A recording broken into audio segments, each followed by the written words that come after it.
So, folks, I'm very, very glad you're here. Thank you for coming. I hope you will very much enjoy, but also be moved and enjoy the drama of the story we'll tell a little later. Just a few comments that are just for you, as special honored people here tonight. Little personal thing. When I first came to Germany to live, to research as a grad student, I thought it blasphemous that there was normal traffic on the streets. Streetcars, as they had, which stopped at red and moved on again at green, and pedestrians who strolled along the sidewalks in the beautiful autumn weather, as if nothing had ever happened here.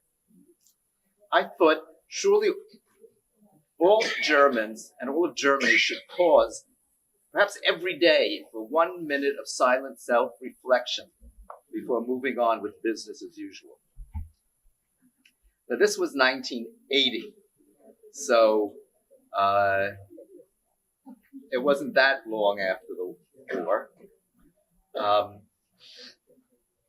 I lived in the Olympic Village.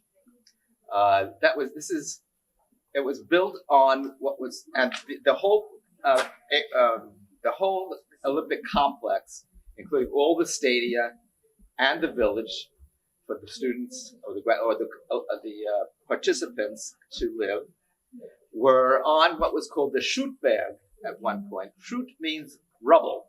So it was rubble that had been pulled together from World War II and piled up to make a mountain. And then they covered it over with soil and landscaping and planted trees and shrubs and called it a Gesundheitspark. I presume you obviously know what that is. A healthy park for Munich residents to enjoy. And I remember thinking, what are they doing? Covering over the past? And I was in the Olympic Village, not that far from where the Israeli Olympic team had been murdered by Palestinian terrorists just a few years earlier. Anyway, there had been, a few weeks after I arrived, a neo-Nazi bombing at the Oktoberfest. And 13 people were killed and over 200 injured. Some lost fingers and arms. So I got on the U-Bahn from the Olympic Village, the underground, the subway, to go down to a protest rally. And as I was sitting in the subway, across from me were two women, ladies, dressed in Bavarian Loden green coats of a certain generation. And they were laughing and cheerful, chatting with one another. And I remember looking at them and thinking silently, where were you when the Jews were hauled off? Were your arms reaching out this way to your neighbors, or like that? Well, when we got to the station that would lead to the Platz der Opfer des Nationalsozialismus, the square for the memory of the victims of National Socialism, they got out, and I followed, and they went to the same place I was going. It was the protests at that square. And I stopped them, and I said, hello, can you tell me why you're coming to this protest? And they said to me, oh, we're members of the Bund of Anti-Fascists. We were imprisoned for many years in the Ravensbrück concentration camp for women, where I could tell you the torture was terrible. And then the look on their faces suddenly was very different to me. They had sort of an open look that I could really relate to. And I thought to myself, well, I had a chip on my shoulder, and I didn't know where it would go flying. It was knocked off, but it was knocked off in a very different way. And so I thought, I need to find out a little bit about the German anti-Nazi resistance. naturally, the Jewish anti-Nazi resistance was, for me, a very important and thrilling story and one to be proud of. But in those days, and even today, there are many people who think there was no Jewish resistance except the Warsaw Ghetto, which is famous. And it was ignored by scholars, neglected or ignored even by Jewish scholars who considered those partisans, for example, who were talking about their resistance, making apologetics for people who really did very little. And it's just not true.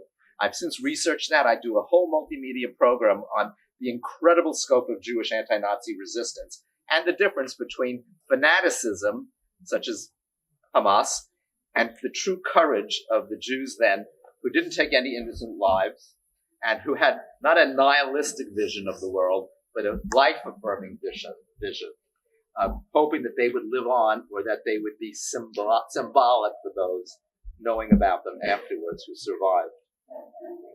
So I decided to look into German anti-Nazi resistance, and it was then, after I met these women, that I walked into the University of Munich's atrium, which you're going to hear about soon. And I saw a white rose carved into the marble of one wall. And atop it were names of 7 names: Hans Scholl, Sophie Scholl, Christoph Probst, Alexander Schmorell, Willy Graf, Hans Leipel, and Professor Kurt Huber. And I found out about the story of the White Rose. Who were they?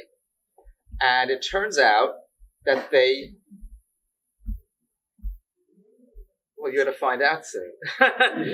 But they were extraordinary in a way that you'll be surprised and moved. And that set me off on looking into that subject as well. And so during this whole period where as a sociocultural anthropologist doing my dissertation for the University of Chicago on the underlying forms and cultural forms and meanings of Nazism and the Holocaust, tried to explain the big secret. Why did it happen the way it did? This greatest mystery of the 20th century. And they still haven't explained it. I think I did, but that would be hubris, right? And you always pay a price for hubris, and I did. It's a hard subject to deal with in, day out. But I looked into it, and I started to learn a good deal. It's not the same story as Jewish anti-Nazi resistance, but it's a story very much worth telling. So that's what you're going to hear about soon. Thanks, everybody.